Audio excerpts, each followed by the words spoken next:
Olá, a partir de agora você é nosso convidado a acompanhar uma conversa com o senador José Medeiros. O nosso tema é tema que está aqui em discussão no Congresso Nacional, mais especificamente no Senado Federal, que é a proposta de emenda à Constituição que limita gastos públicos. Divide opiniões, esquenta debates, o senhor mesmo participa de debates calorosos sobre a matéria, porque o senhor é um defensor dessa limitação dos gastos, né, senador?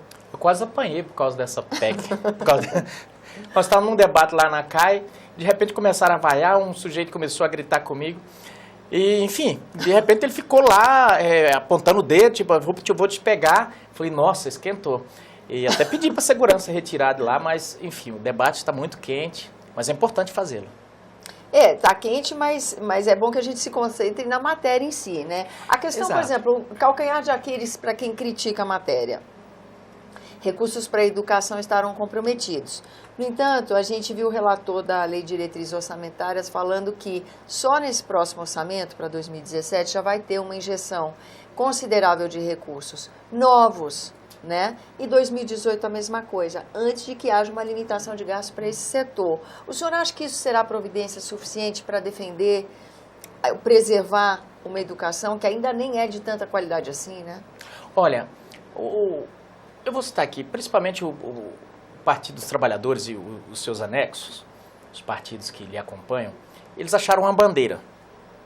Acharam uma bandeira para bater. Mesmo dessa PEC, quando ela estava sendo gestada ainda, eles já começavam a discussão de bater contra ela. E criaram alguns mitos.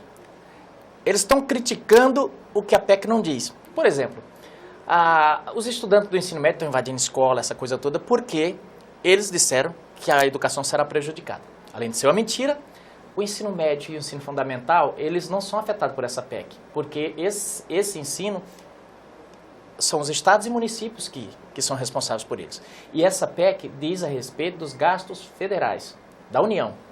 Portanto, pega 63 universidades e pega os centros tecnológicos, os IF da vida aí. Então, o que ocorre? Precisa desmistificar tudo isso, porque a população está sendo enganada com toda essa... como você disse, mesmo na parte federal, as duas coisas, os dois pontos que não pega é saúde e educação, porque ela tem um piso, mas não tem um teto. Então, se a gente, de repente, como país, com os parlamentares aqui, decidir, nós vamos só gastar com saúde e educação... Vai todo o recurso do orçamento para isso. Vai tudo para lá. Porque o que o senhor está dizendo é o seguinte, o teto é dos gastos em geral. Exato. Ninguém está falando que educação e saúde vai ter que ter um teto correto, congelado de um ano para o outro só com a correção da inflação. Isso é o bolo do orçamento. O que nós estamos fazendo é que as pessoas sempre pediam, olha, o que tem é o gasto público, fica aumentando imposto, mas não mexe no gasto público, fica mexendo em tudo que é setor, mas não mexe no gasto público. E o governo, de repente, falou, então nós vamos mexer no gasto público. Aí vem essas pessoas querer criar, chamar de PEC do fim do mundo e tal. Eu digo que é a PEC da salvação, porque do jeito que os gastos públicos... Desde 91, estou culpando o governo do PT não, constatação, desde 91 isso pegou Collor, Itamar, FHC, os gastos brasileiros estão subindo 6% ao ano acima da inflação. Então não tem orçamento orçamento que comporte um crescimento desse tamanho. O ano passado nós tivemos um déficit da ordem de mais de 100 bilhões, um déficit de mais de 100 bilhões. Esse ano de 179 bilhões. Então, com o esforço que o governo está fazendo agora, quer baixar o ano que vem para 139 bilhões.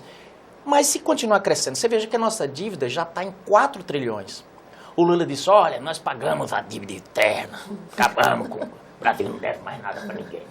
Ele disse isso, cantou, havia assim, verso e prosa. Pegou uma dívida que era 1% que a gente devia, era 1% de juro, internalizou ela e agora a gente paga nessa mesma dívida 14%. Olha que negócio louco, só para ter um marketing de que tinha pago a dívida externa, que era uma mixaria também, era pouca coisa, mas fez um marketing. Então os brasileiros, mas a gente não tinha pago a dívida toda? Não, nós estamos com esse rumbo aí tremendo. Então essa PEC, ela não só é necessária, ela é obrigatória, nós não temos como outra coisa, até temos, subir imposto. Só que naquela época, lá em 90, por aí, 91, nós tínhamos ali em torno de, se eu não me engano, era 31% a dívida era mais ou menos isso, 31% do PIB.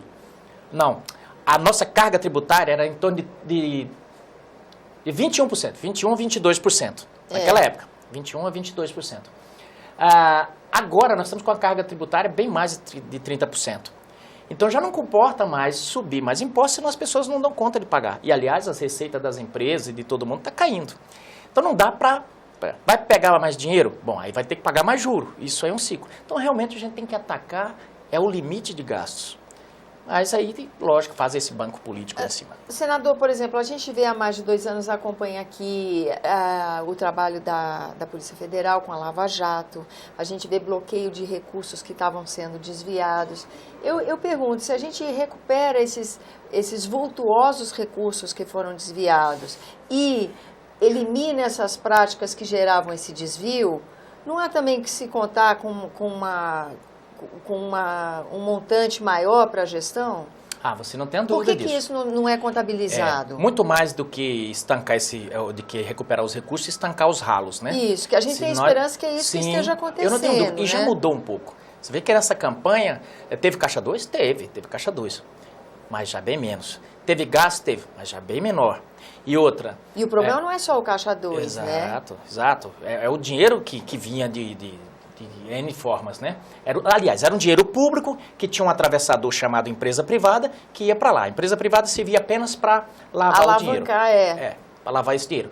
Então, nós temos um futuro brilhante se continuarmos nessa trilhada. As pessoas falam, olha, a Lava Jato vai acabar com o país. É bem possível que acabe com esse modelo que estava. O Brasil vai ter que se reinventar daqui para frente. Eu vi uma frase, não sei se realmente o juiz Sérgio Moro disse, mas ele falou, eu espero que o Brasil sobreviva a essa delação, parecia, em relação à mãe de todas as delações, que é a delação da Odebrecht, né?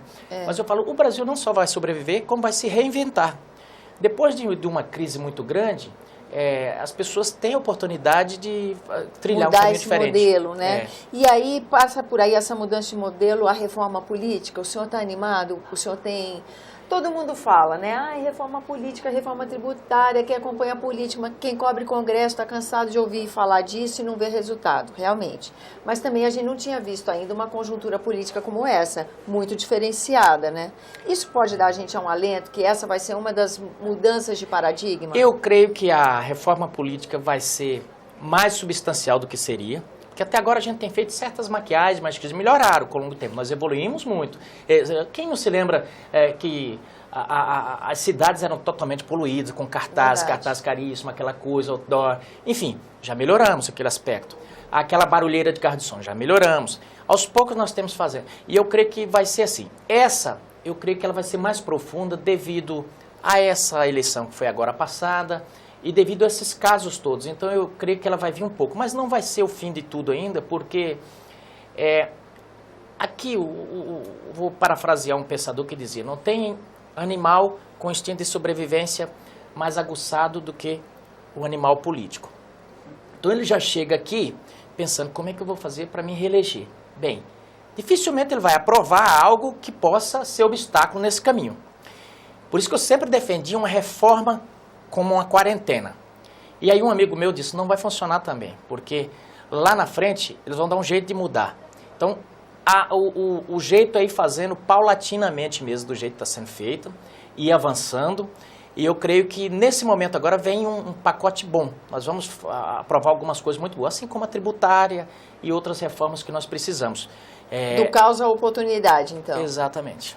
Senadora, eu agradeço a sua presença aqui no nosso programa, agradeço também a você que nos acompanha, lembrando que esse é o programa Argumento e você é convidado da TV Senado a fazer sugestões e críticas ao trabalho pelo 0800 61 22 11, uma ligação gratuita. Há também o endereço eletrônico senado.leg.br/TV para que você possa ver esse ou outro dos nossos programas. Até a próxima!